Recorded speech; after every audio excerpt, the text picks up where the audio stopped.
কেউ যদি জীবনে একবার এই দোয়াটি পড়তে পারে, হাজার কোটি পাপ থাকুক না কেন সে জান্নাতে যাবেই যাবে।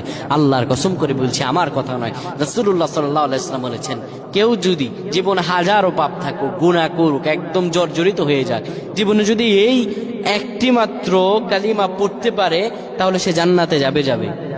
নবীজি বলেন, কোন ব্যক্তি যদি পড়ে লা ইলাহা ইল্লাল্লাহ দাখালাল জান্নাহ, লা ইলাহা ইল্লাল্লাহ দাখালাল জান্নাহ, কেউ যদি জীবনে একবার এই দোয়াটি পড়তে পারে, সে যতই পাপ করুক না কেন, শত পাপের মধ্য দিয়ে আল্লাহ রাব্বুল আলামিন তাকে জান্নাতে পৌঁছায় দিবে।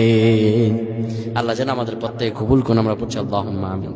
কেউ যদি জীবনে একবার এই দোয়াটি পড়তে পারে, হাজার কোটি পাপ থাকুক না কেন সে জান্নাতে যাবেই যাবে। আল্লাহর কসম করে বলছি, আমার কথা নয়।